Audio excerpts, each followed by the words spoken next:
සඳහන් අමාදහර අපි ධර්ම ශ්‍රවණයට පෙර තිසරණ සහිත පංචශීලය සමාදන් වීම සඳහා සාදු නාදයක් ලබා දෙමින් নমස්කාරය කියමු. සාදු සාදු සාදු. අවසරයි ස්වාමින් වහන්සේ.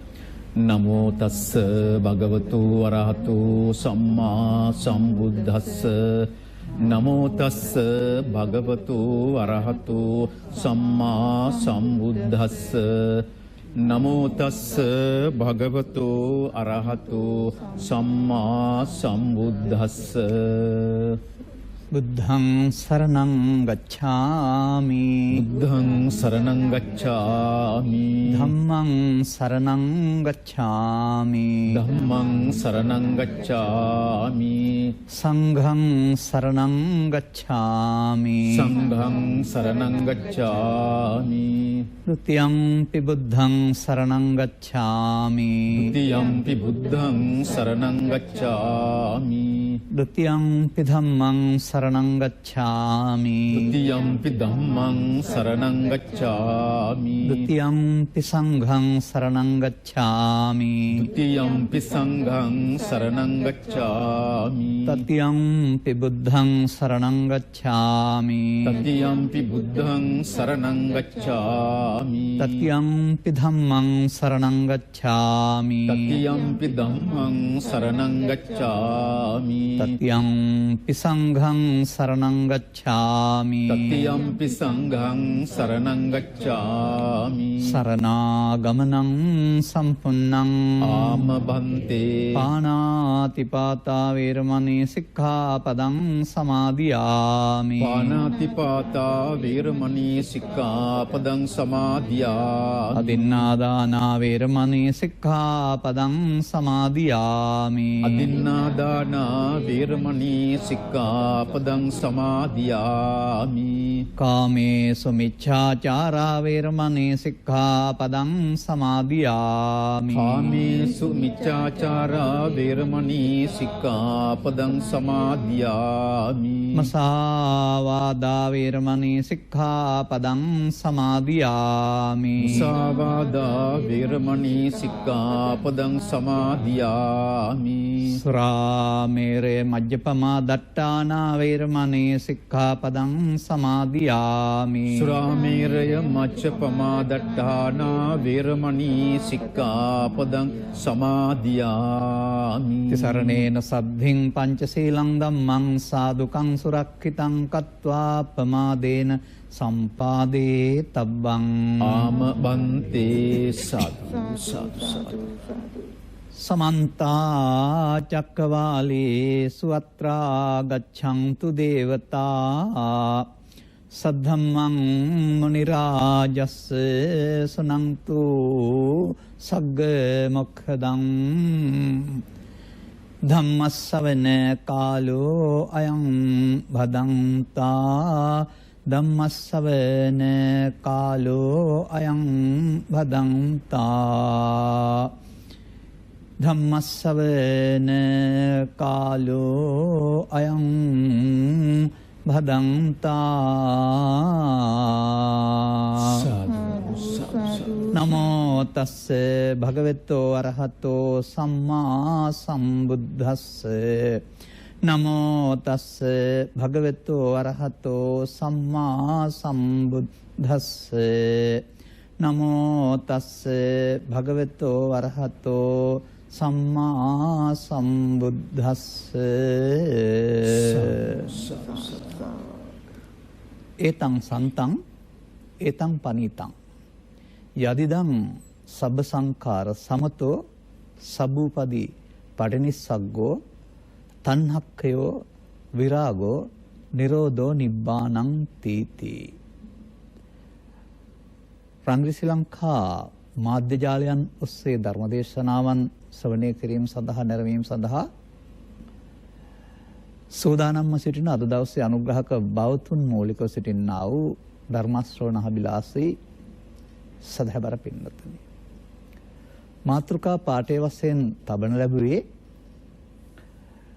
පැවිද්දේ වසර 15කට 20කට 25කට විතර පස්සේ තේරුම් ගත්තා වූ ඉතා වැදගත් මාතෘකාවක්. ගිරිමානන්ද වැනි සූත්‍රවල විරාග සංඥා නැත්නම් නිරෝධ සංඥා පැහැදිලි කරද්දී තවත් සූත්‍රවල ඒක කොයි වගේද කියන එක පිළිබඳව තමයි මේකෙන් කියවෙන්නේ. මේ මාතෘකාවට එන්නට මත්තෙන් මමගේ ළමා කාලය තුල හිටපු තැන මට මතක් වෙනවා. හිටපු තැන කියලා කියන්නේ මේ බුදු සමය පිළිබඳව මා අසූ කාරණා. එතෙන් සිට අද දක්වා ආ ගමන් මග මා වටහාගත්ත දේවල් තමයි මේ ඔබට පැහැදිලි කරන්න කල්පනා කරන්නේ. ඔබත් තාමත් හිටින්නේ මව්පියන් කියාපු තැන නම් එතෙන් සිට මේ කරුණ ඔස්සේ ඉදිරියට එන්න ඕන. ඒ ආවහම තමයි අපට බුදු සමයේ ගැඹුර වැටහෙන්නේ සහ අනුගමනීය ප්‍රතිපදාවක් තුළ පවතිනා වූ සුන්දරත්වය නැත්නම් නිවුණ ස්වභාවය වටහා ගන්න පුළුවන් වෙන්නේ. ධර්මදේශනා කිරීම යන මේ කරුණු පැහැදිලි කිරීමමයි ධර්ම ශ්‍රවණය කිරීම යන මෙම කරුණු තේරුම් අර ගැනීමයි. තේරුම් ගත්තයින් පසුව තමයි ආර්ය ප්‍රතිපදාව නම් වූ අනුගමනීය ප්‍රතිපදාවකට කෙනෙකුට එන්න පුළුවන්කමක් වෙන්නේ සකීය යහපත් ජීවිතය ගත කරමින්ම. එනවා මා මේ වගේ මතකයක් ඔස්සේ මේ කාරණේට එන්නම්. මම ළමා කාලේ හැදෙනකොට මගේ දෙමව්පියන්ගේ මව්පියන් සිව් දෙනාම හිටියා. ඔවුන්ට විහාරස්ථාන දෙකක් තිබුණා. හිදායකත්වය දරුවා. ඒ කිරියම්මලගෙන් තමයි මං හිතන්නේ මට මේක අහන්න හම්බ වෙන්නේ නැත්තේ. ඔවුන් සිල් සමාදන් වුණ පිළිවෙලට හැම ලැබිය වශයෙන්. නිවන කියන වචනයක්. පළමුවෙන්ම නිවන කියන වචනයක් බුදු සමයේ පෙන්නනවා. ඊළඟට අහන්න හම්බ වෙනවා නිවන් දකින්නවා කියලා කියන්නේ නැවත උපත නැති කරනවා. නැවත ඉපදීම නැති කරන්න ඕන නිවන් දකින්න නම් කියන වචනේ අහලා තියෙනවා. ඊට පස්සේ අපි ඒ ඔස්සේ හිතන්නේ නැවත ඉපදීම. දැන් අපි මේ ඉපදිලා ඉන්නවා. ආයි ඊළඟ ජීවිතයක ඉපදුනේ නැතුවම තමයි මේ නිවන් හම්බ වෙන්නේ කියලා අපි උපකල්පනය කරන්නේ ඒක ජීවිතෙන් එහා පැත්තට තියෙන එකක් විදිහට. ඒ මම හිතපු තැන මම මේ කියන්නේ. අනතුරුව නිවාඩුව ගත කරලා පාසල් යන්නට පියාගේ මවට වදින විට එතුමිය වැඳලා ආශිර්වාද කරනවා මගේ රත්තරන් පුතා මෛත්‍රී බුදුන් දැක නිවන් දකින්න කියලා. මේකත් අහගෙන ඉඳලා කල්පනා කරනවා මෛත්‍රී කියලා අනාගතයේ කෙනෙක් බුදු වෙනවා. එයා දැක්කහම තමයි අපිට නිවන් හම්බ වෙන්නේ කියලා. ඒ වචන තේරෙන හැටි අපට. ඒ විතරක් නෙමෙයි මේ මව්පියන්ට දීපු ආවාදානුශාසනා තුළ ඒ කාලේ පූජනීය මහා සංඝරත්නයත් ගිහි සමාජය සඳහා අනුශාසනා කරලා තිබුණේ මේ ගෞතම ශාසනය තුළ ඔය බුදුන් දකින නිවන් දකින කතාව වළංගු නැහැ. ඔබට කරන්න තියෙන්නේ පින්දහම් රැස් කරන මිනිසුන් වශයෙන් ඉදිරියට ගොස් අනාගතයේ හමු වෙන බුදුවරයෙකුගේ අනුශාසනා අරගෙන සතර දුකින් මිදෙන්න කියන මේ අනුශාසනා දෙකම තමයි ඒ විහාරස්ථාන දෙකෙන්ම මගේ මව්පියන්ට සහ දහම් පාසල් ගිහින් මට ලැබුණේ. එතන හිටපු තැනක්. නමුත් මේ ඔස්සේ ඉදිරියට එන විට මේ තවත් කරුණක් තේරුම් ගන්න ලැබෙනවා මෙන්න මෙහෙම. ඔය වක්කලි නම් වූ සූත්‍රය තුල සඳහන් වෙනවා යෝ ධම්මං පස්සති සෝමං පස්සති කියලා. ඒක කියවෙන්නේ යමෙක් මාදසූ ධර්මයේ දකීද හේ බුදුන් දකී කියන එක පිළිබඳව. එතකොට ඒකේ අමුත්තක් තියෙනවා ඊට පස්සෙ. දැන් තවත් මේ බුදුන් දැකීම කියන වචනේ පිළිබඳව අර පාසල් අධ්‍යාපනයෙන් ලබාගත් කරුණ ඔස්සේ තේරෙනවා මේ දැසින් දකින්න බුදුන් දැකීමක් කියලා කල්පනා කළාට සුප්‍රබුද්ධ එමත් නැත්නම් දේවදත්ත මේ බුදු ඇසුර හිටපු අය. අස්සිනා සහ මාමණ්ඩිය. නමුත් බුදුරජාණන් වහන්සේ නැමැති පුද්ගලයාට හිරිහැර කරලා සසර දුකින් මිදුනේ නැහැ අපාය ගිය ඇරුණාම බුදුන් දැක්කේ නැහැ කියන එක. එතකොට තේරෙනවා එහෙනම් බුදුන් දැකීම කියන එක මීට වඩා තව එහාට ගිය දෙයක් කියලා. අනතුරුව හමු වෙනවා ප්‍රතිමා කලාව පොඩි ළමයින්ට විහාරස්ථානවල තියෙන ප්‍රතිමාව. ප්‍රතිමාව පිළිබඳ ඉතිහාසය හොයන යනකොට හමු වෙනවා බුද්ධ කාලීන අවුරුදු 300ක් විතර පහු වෙනකල් ප්‍රතිමාවක් බුදුන් වෙනුවෙන් සකස් කරලා නැති බව. ඒ බුද්ධත්වයට ප්‍රතිමා හදන්න බෑ කියන විසුද්ධි මාර්ගයේ පවතින ගැඹුරු වචනික අර්ථය සරලාර්ථයක් නෙවෙයි. නමුත් ගාන්ධාර මතුරා අමරාවති කලා සම්ප්‍රදායන් ඔස්සේ සකස් වන ප්‍රතිමාවක් අවුරුදු 300කට විතර පස්සේ හමු වෙනවා සාංචි කැටයම් වලදී.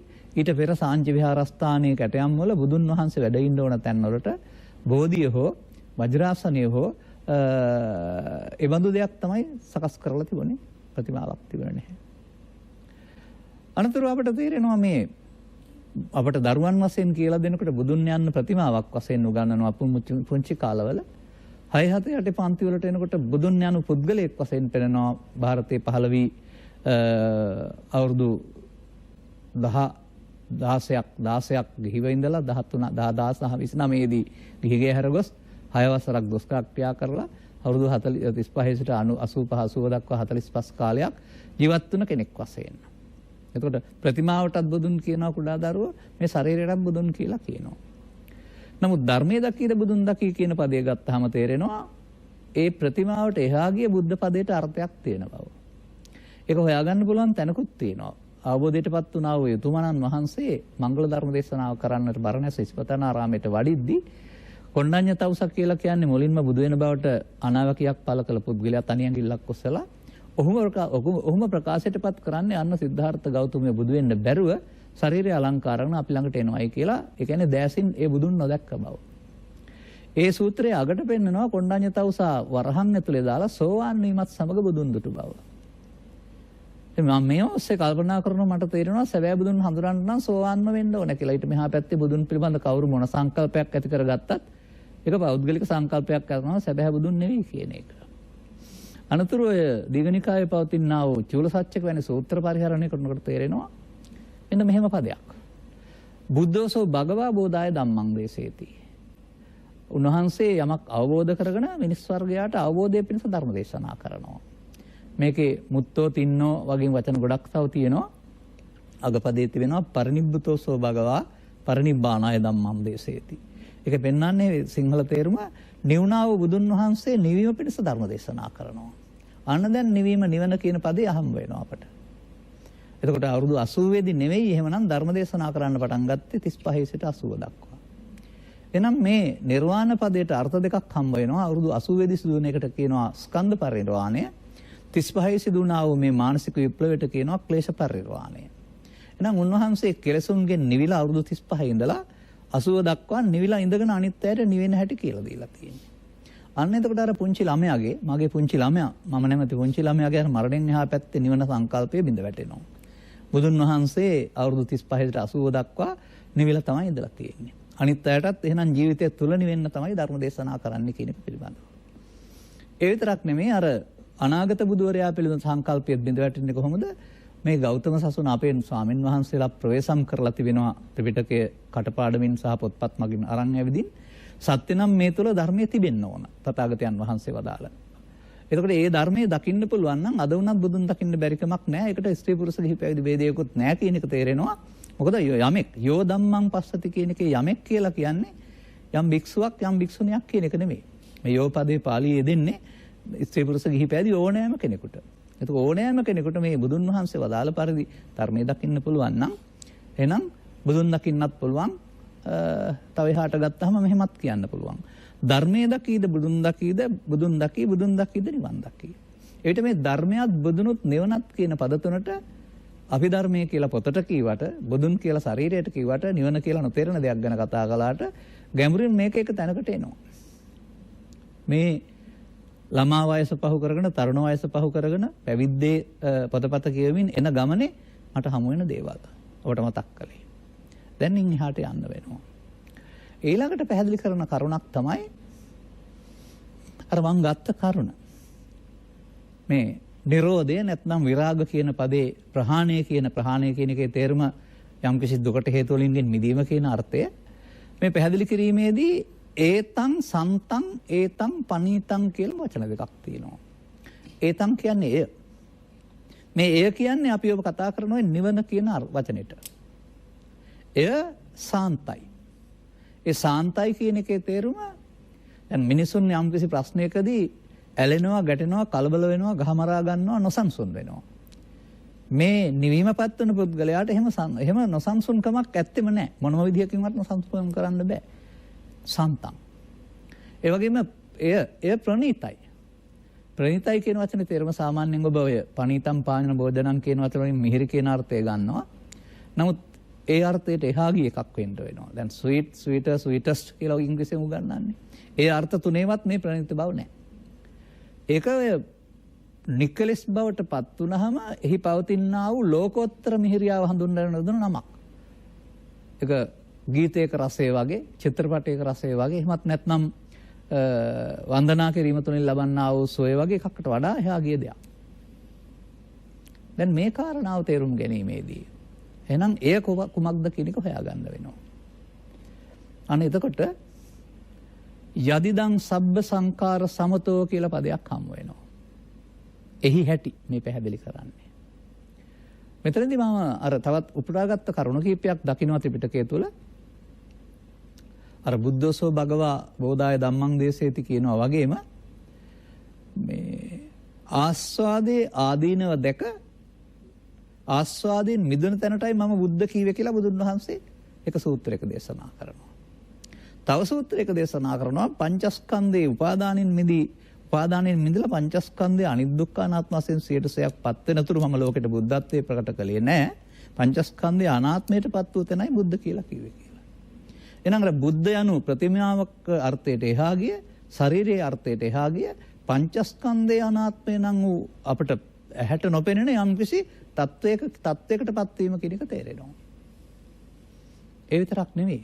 තවත් හොයාගන්න පුළුවන් කරුණක් පවතිනවා. උපාදානයේ බයං දිස්වා ජාති මරණ සම්භවේ. මේ මිනිස්සුන්ට ජාති නැත්තම් ඉපදීම සහ මරණ හමුවීම පිටපස පවතින්නේ උපාදාන නම් වූ අපි නොදන්නා වූ රහසක්. මිනිසාට පුළුවන් නම් සොකී ජීවිතය තුළ උපාදානෙන් මිදෙන්න අනුපාදා විමුච්ඡanti. ඒ උපාදානෙන් මිදීම තුළ ජාති මරණ නැති වෙනවා. එහෙනම් නිවන ජීවිතය තුළ නම් ජාති මරණ ඉන්නහාට දැන් තේරුම් ගන්න ඕන කාරණේ මේකයි. අර අපි කතා කළේ නිවන ජාති මරණ නැතිකම මරණයෙන් එහා පැත්තට ආයි ඉපදුනහම මැරෙන්නේ නැහැ කියලා. නමුත් මෙතන දැන් තේරුම් ගන්න වෙනවා එහෙමනම් අනුපාදායි මුච්ඡanti. උපාදානෙන් මිදුනහම මේ මෙතනම සිදුවෙන කරුණක්.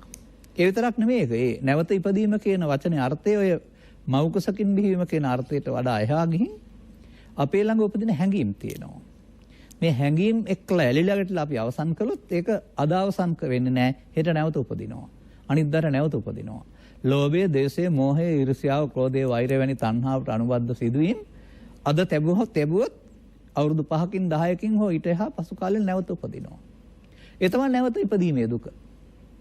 මේ අන්වේ නැවත ඉපදීම අවසන් කරනවා කියන එකේ තේරුම මෙහෙම නැවත උපදින්න බෑ මේවා. ඉවර වෙන්න ඕන.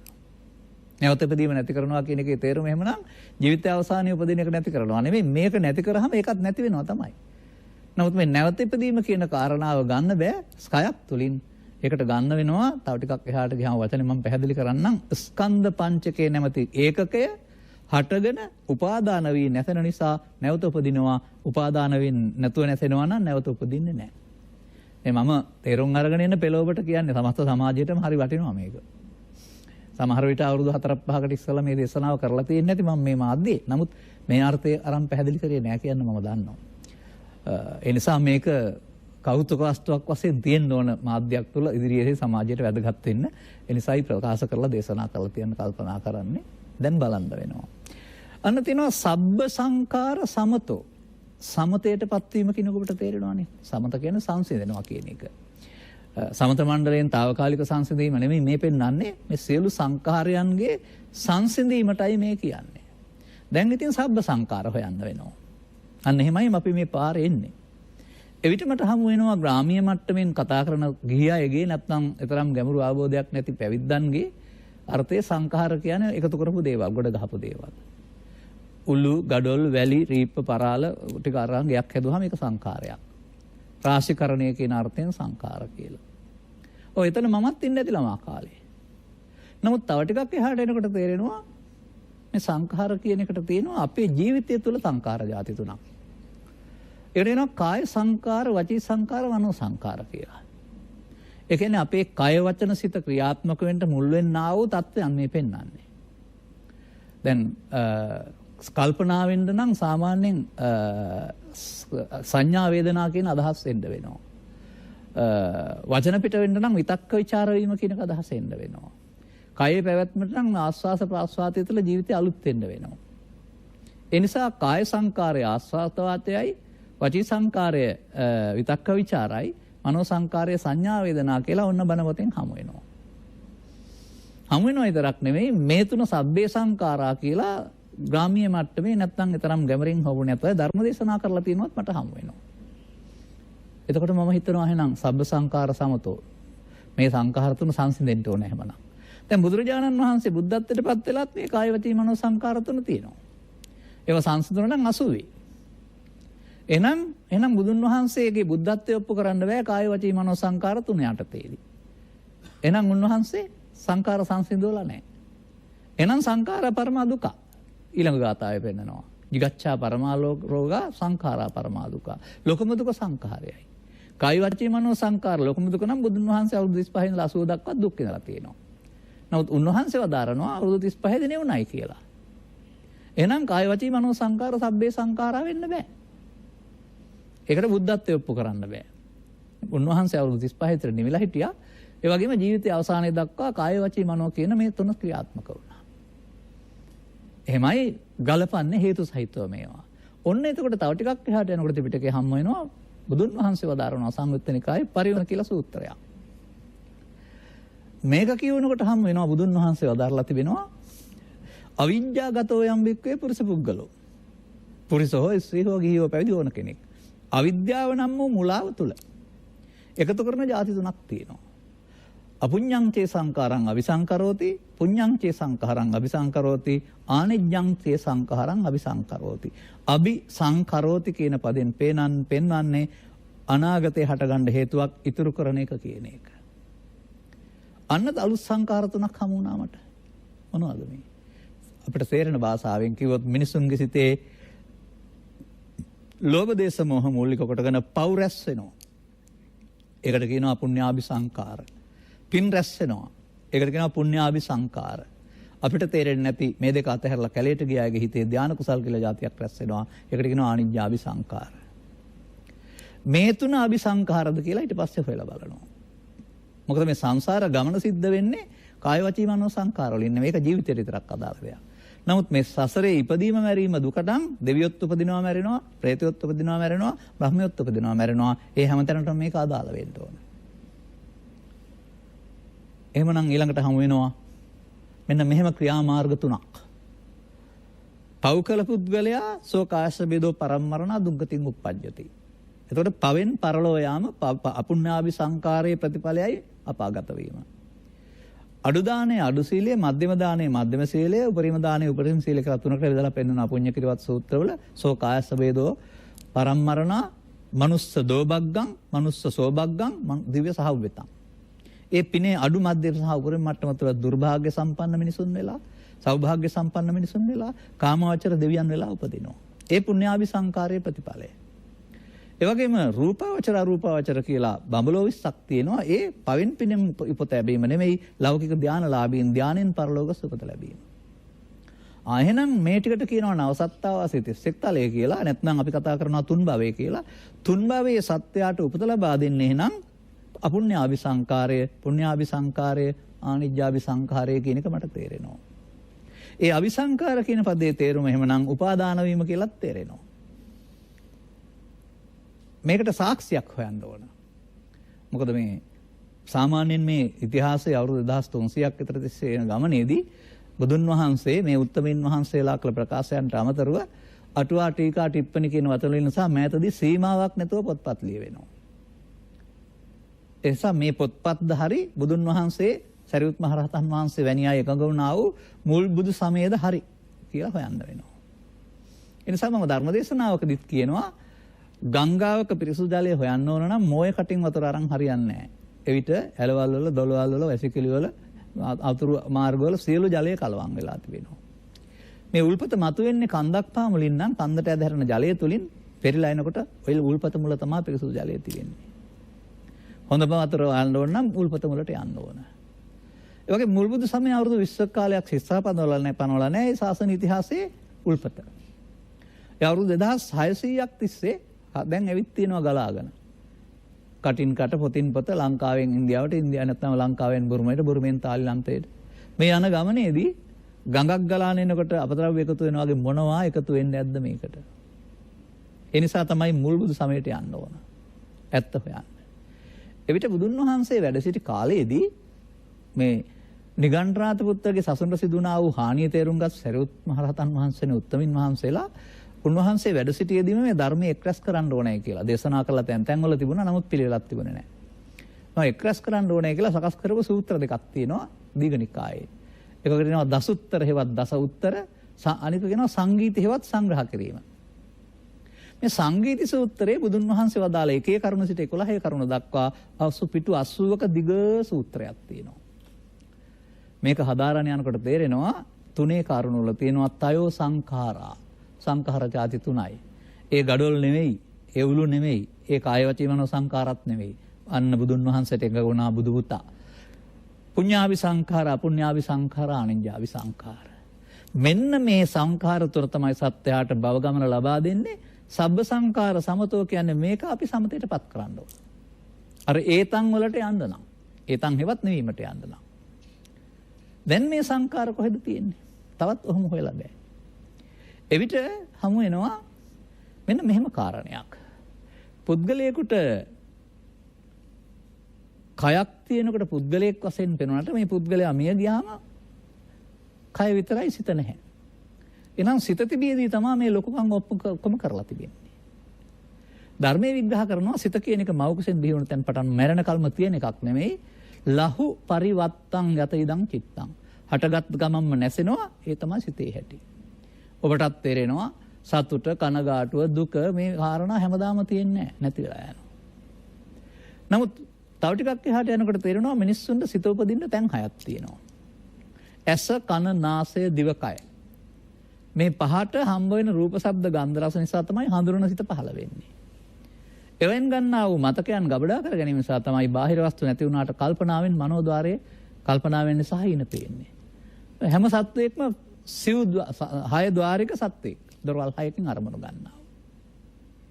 මේ ගන්නා වූ අරමුණ බුදුන් වහන්සේ විස්තර කරලා තියෙනවා මෙන්න මෙහෙම.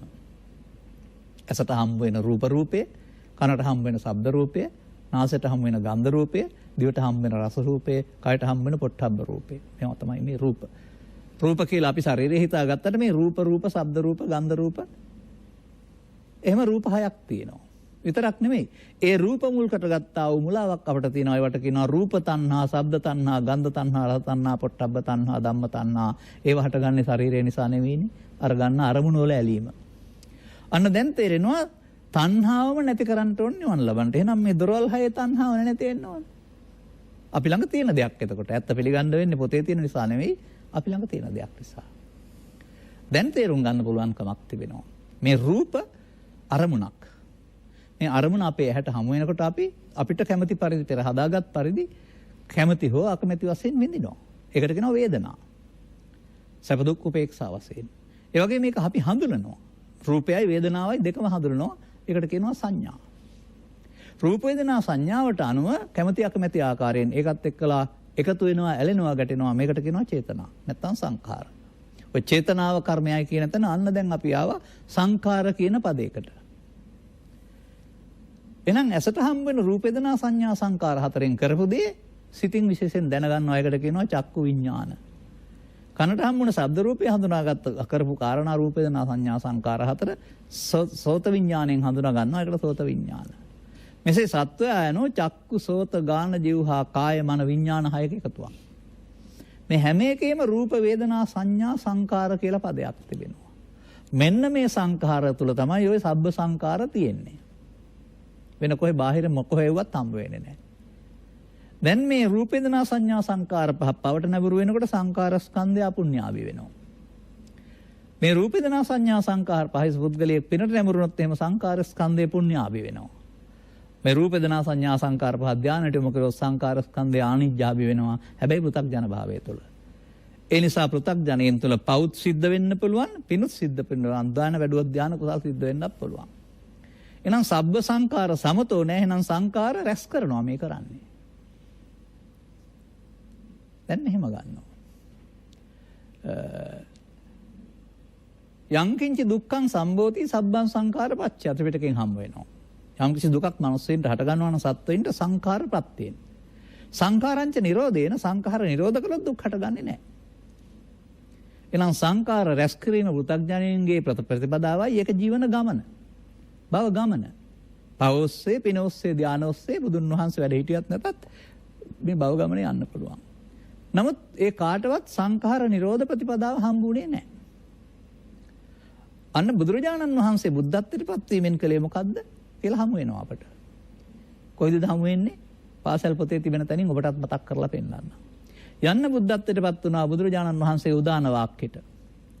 අනේක ಜಾති සංසාරම් පදේ අගට තියෙනවා විසංඛාර ගතං චිත්තං තණ්හානං කය මජ්ජගා. අන්න තැන. මේ බුද්ධත්වයේ සමගම චිත්ත සංඛාරගත වීමෙන් මුදවා ගත්තා. තණ්හාව නැති වුණා. එහෙනම් අර කාය වචී මනෝ සංඛාර තිබුණාට පුණ්‍යාභි අපුණ්‍යාභි ආනිජ්ජාභි සංඛාර සංසිඳලා තියෙන්නේ. යදිදං සබ්බ සංඛාර සමතෝ. උදාන වාක්‍යයකනේ. එහෙනම් අපි ළඟත් මේ සංඛාර රැස් කිරීම තුළ තමයි අපි ඉන්නේ පෘථග්ජනය වශයෙන්. අපිට අපේ අම්මා තාත්තා පෙරපාසල් ගුරුවරිය පොලිස් නිලධාරියා ස්වාමින් වහන්සේ වෛද්‍යවරයා නීත්‍යානුකූලව සහ යම් ආකාරයේ සෞඛ්‍ය විද්‍යානුකූලව හරි වැරදි දෙකක් කියලා දෙයි. නමුත් ඒ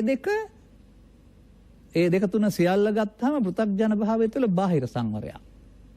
ඒ බුදුරු අදාළ බණ නෙවෙයි. ඒ හැමදෙනාමත් බුදුරු අදාළ බණ ඉගෙන ගන්න ඕන.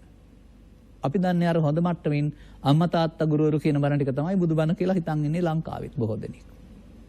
මේ සංඛාර සමතය දක්වා බණ එන්න ඕනෑයි කියන එක දැන් තේරුම් ගනිමින් ඉන්නවා. ඔබත් තේරුම් ගනිමින් ඉන්න. ඒක ජීවිතය තුළ වෙන්න ඕන කාරණාවක්. එහෙමනම් කොහොමද මේ ස්ට්‍රෙස් වෙන්නේ සහ සමතේටපත් වෙන්නේ? වැඩි වෙලාවක් ගන්න බෑ කියන්න වෙනවා. ඔය අරමුණට එන දේ රූපයට, ශබ්දයට, ගන්ධයට, රසයට එන දේට කියනවා ඒතම් කියලා. අන්න අපි මේ පුංචි කාලේ ඉඳලා මේවා ලාභ, අලාභ, සැප දුක් නින්දා ප්‍රශංසා වශයෙන් මේවා සමග ඇලීමක් හෝ ගැටීමක් ඇති කර ගන්නවා. ලාභය හොඳයි, අලාභය නරකයි. සැප හොඳයි, දුක නරකයි. ප්‍රශංසාව හොඳයි, නින්දාව නරකයි. එහෙම ගැනීම තුළ මේකට ඇති වෙන ඇලීමක්.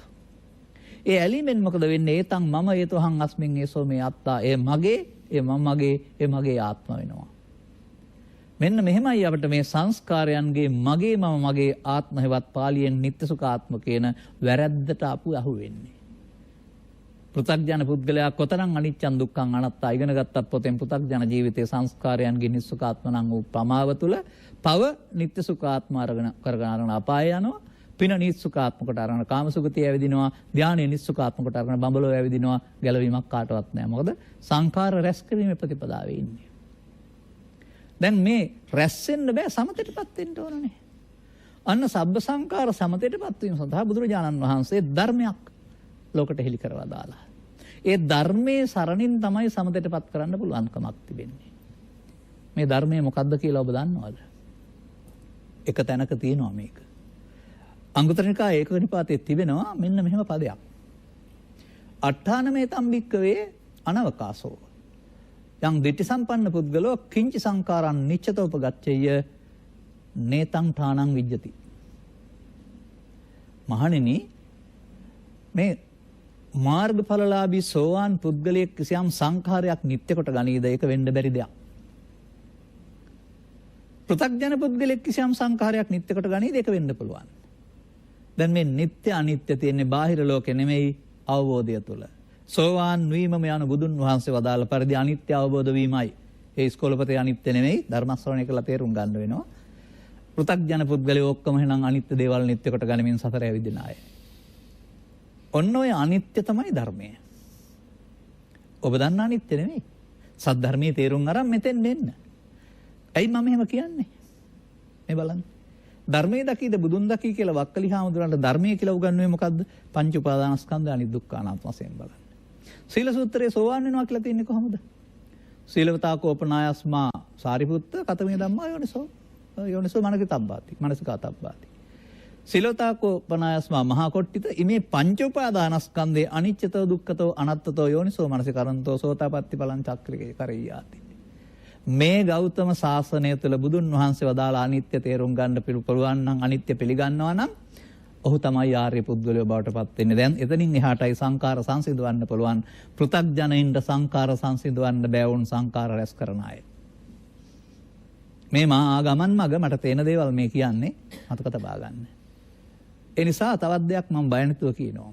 මමත් කටේ කිරිසුඳ ගියේ නැති පුංචි කාලේ ධම්මං සරණං ගච්ඡාමි කිව්වා.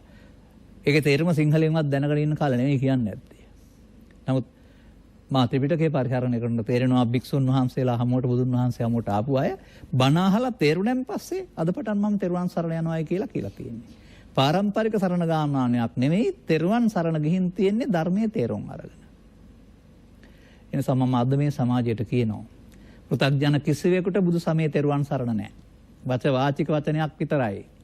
ආර්ය පුද්ගලයෝ තමයි සතර දුකින් මිදෙන්න සෝවාන් සිර රහත් දක්වා මේ කියන තෙරුවන් සරණ කරගන්නේ. ධර්මයේ සරණ ක්‍රියාත්මක වෙන්නේ සෝවාන් වලින් එහාට. අනිත්‍ය නැමැති ධර්මයේ හරියටම ගැලපෙනවා මතක තබා ගන්න. එහෙනම් ඔන්න මේ සංඛාර සමතේටපත් කරන්න තමයි අනිත්‍ය පාවිච්චි කරන්න ඕන. මේ සිත තුළ සිදුවෙන කාරණා දෙකක් තියෙනවා අපිට. බාර අරගෙන අවසන් කළොත් හේතු ඉතුරුයි අවසන් වෙනවා. බැන්නා ගැහුවා පාඩුවක් කළා කියලා බාරගත්තොත් ස්කන්ධ පංචකය අවසන් වෙන්නේ හේතු ඉතුරුයි. ඒකට කියනවා උපාදානස්කන්ධ කියලා.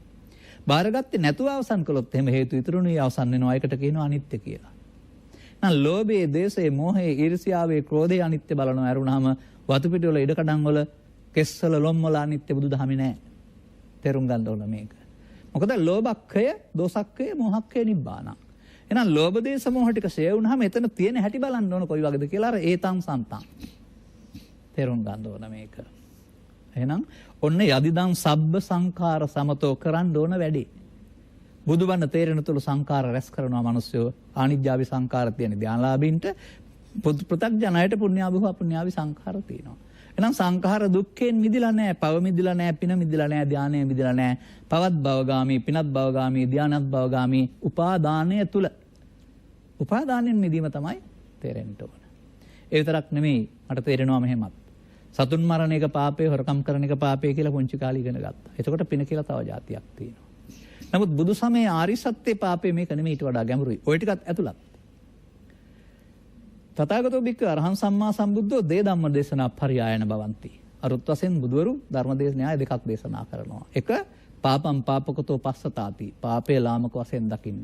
දැක්කා නම් පාපෙන් මිදෙන්න.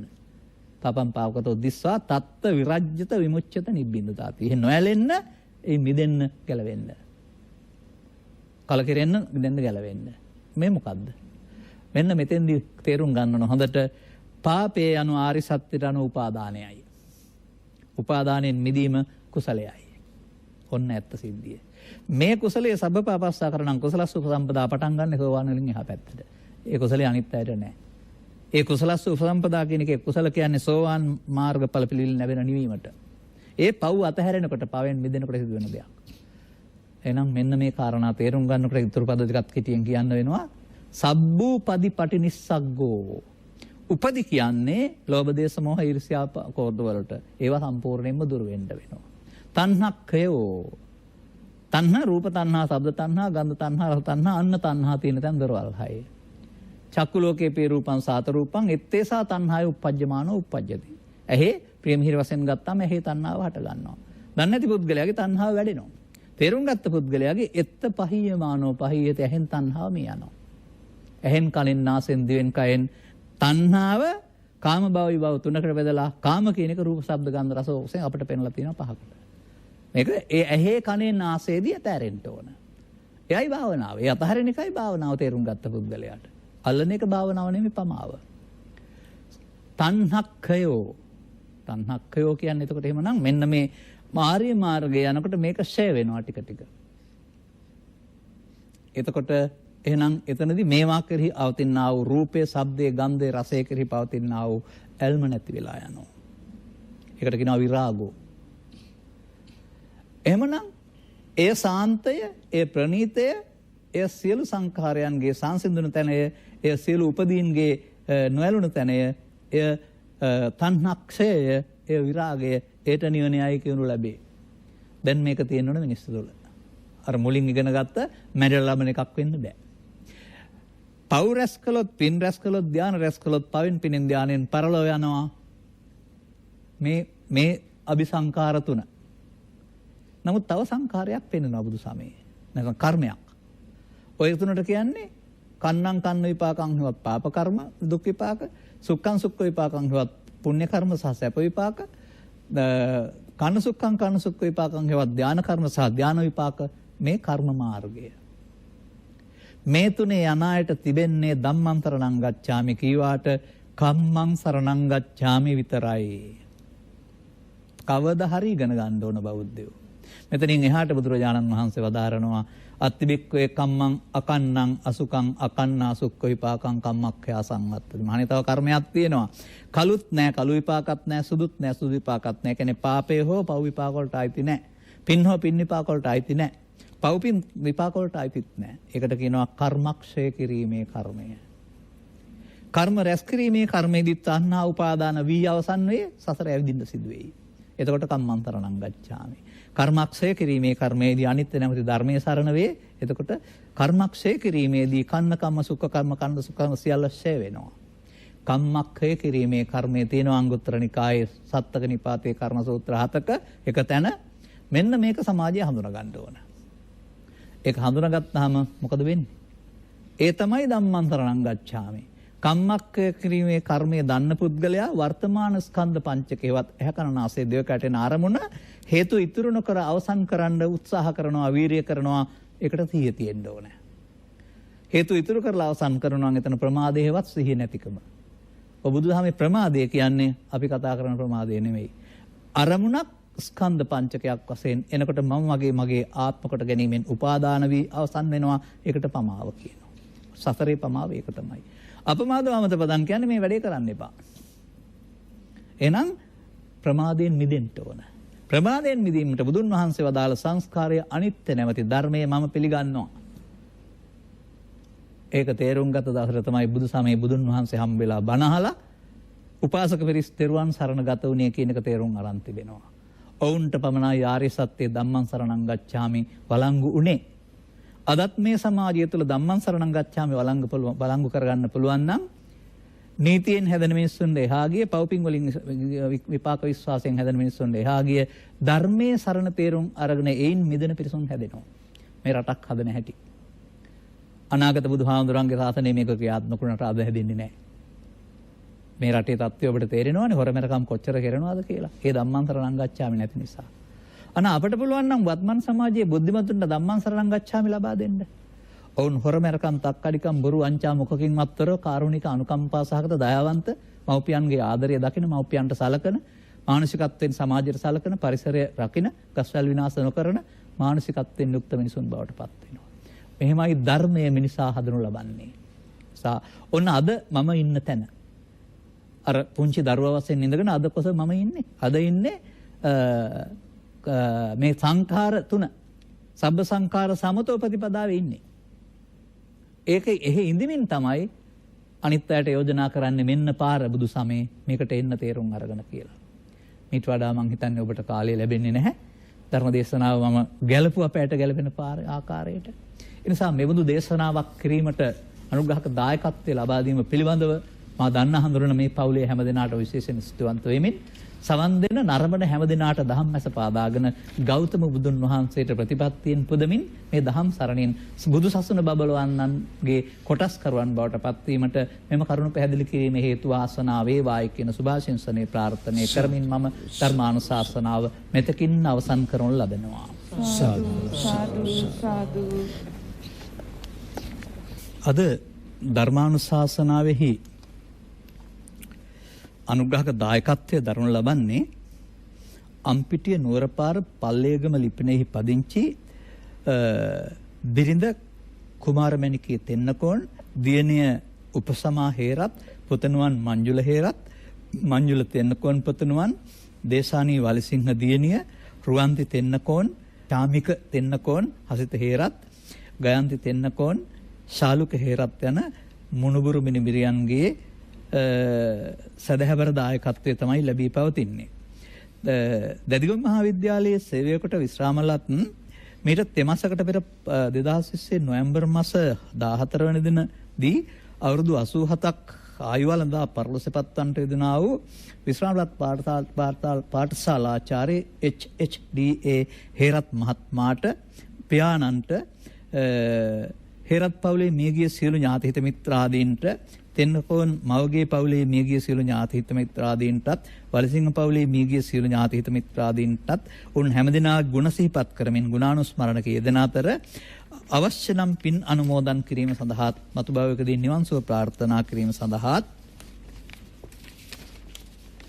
පියාණන්ගේ අසනීප අවස්ථාවේ වෛද්‍ය ප්‍රතිකාර කළ මහනුවර මහරෝහලේ ස්නායු ශල්‍ය දැඩිසත්කාරක ඒකකයේ වෛද්‍යතුමන්ලා ඇතුළු කාර්ය මණ්ඩලයේ සියලු දෙනාටත් උපස්ථානය කළා වූ ඥානවතී මහත්මියටත් ජානක මහත්මයාටත් විශේෂයෙන් ස්තුති පූර්වකව ආශිර්වාද කිරීම සඳහාත් මෙම දායකත්වයේ දරා තිබෙනවා. එබැවින් ධර්මදේශනාව සඳහා මූල්‍ය දායකත්වය දැරීමෙන් ධර්මදේශනාව සඳහා සහභාගී වීමෙන් ධර්මදේශනා කරවා ගැනීමෙන් ධර්ම ශ්‍රවණයෙන් දහම් පඬු පූජා කිරීමෙන් සිද්ධ කරගත්තා වූ සකල විද ආනිසංස ධර්මයන් ඔබගේ නමින් නැසීමේ පරලෝකියා වූ ඒ විශ්‍රාමලත් ගුරු ස්වාමි පුරුෂයා පියාණන් ඇතුළු ඇති නම් වශයෙන් සඳහන් කළ නොකළ සකල විද ඥාති වර්ගය අතර යම් තාක් පින් කැමති කෙනෙක් වෙත්නම් ඒ හැම දෙනා වෙනුවෙන් ගුණානුස්මරණයක් වේවා. පිනින් මදාය පින් ලබත්වා දුකටපත් දුකින් අත මිදේවා. නොලැබූ සැප සම්පත් ලැබේවා. සසර වසනාතුරා රෝග පීඩාවකට අකල් මරණයකට නොපැමිණේවා. මතු උපදිනා භවයකදී මිනිසත් බව ලබා ඔබට මෙන්ම බුද්ධ ආදී මහෝත්තම කල්යාණ මිත්‍ර සෙවණිය ලබා ගන්නට අවස්ථාව සැලසී ත්‍රිලක්ෂණය වැනි දහම් කඳුරු කරුණක ගැඹුර මරණ සතිය වැනි දහම් කරුණක ගැඹුර වටහා ගන්නට අවශ්‍ය නුවණ මුහුකුරාගේ දවසකදී ඔවුන් හැමටත් සකල දුක්ඛයන්ගේ නිමාව වන්නා වූ උතුම් නිර්වාණ සෝයෙන් සැනසෙන්නට හේතු වාසනා වේවායි සාදු කියලා ප්‍රාර්ථනා කරනවා. අනුග්‍රහක භවතුන් වශයෙන් සදාදරණීය මෑණියන් ප්‍රමුඛ පවුලේ දූ දරුවන් හිත මිත්‍රාදී ඥාති හිත මිත්‍රාදීන් ඔබ හැමටත් ධර්ම ශ්‍රවණය කළා වූ හැම දිනාටමත් මේ ආනිසංසය සහ අවබෝධය මෙලොව වශයෙන් නිදුක් නිරෝගී සුව පිණිස හේතු වේවා. දීර්ඝායු සැප සම්පත් පිණිස හේතු වේවා. යන්නේන ගමන් බිමන්ද රැකියා ආදී කටයුතුද යහපත් වූ අනාගත බලාපොරොත්තුද දරුවන්ගේ අධ්‍යාපන කටයුතුද සාර්ථක වේවා. පවතින රෝග පීඩාවක් ඇතනම් දුරු කර ගන්නට ලැබේවා. අලුතින් රෝග පීඩාවකටපත් නොවේවා. පාප මිත්‍රාදී සේවනයන්ගෙන් වෙන් වී බුද්ධ ආදී මහෝත්තම කල්යාණ මිත්‍ර සේවනයන් ලබා ත්‍රිලක්ෂණයන් වැනි දහම් කරුණක ගැඹුර වටහා ගන්නට අවශ්‍ය නුවණ මුහුකුරා යාමේදී ඔබ හැම දිනාටමත් සකල දුක්ඛයන්ගේ නිමාව වන්නා උතුම් නිර්වාණ සෝයෙන් සැනසෙන්නට ගෞතම සාසනයේ ඉක්මවා නොයා හේතු වාසනා වේවායි සාදු කියලා අදිෂ්ඨාන කරගන්න ප්‍රාර්ථනා කරගන්න. සාදු සාදු සාදු. ආකාසට්ඨාච බුම්මට්ටා දේවා නාග මහිද්దికා පුඤ්ඤන්තං අනුමෝදිත්වා චිරං රක්ඛන්තු ත්වං සදා. සෑම දිනාටම තෙරුවන් සරණයි. සාදු සාදු.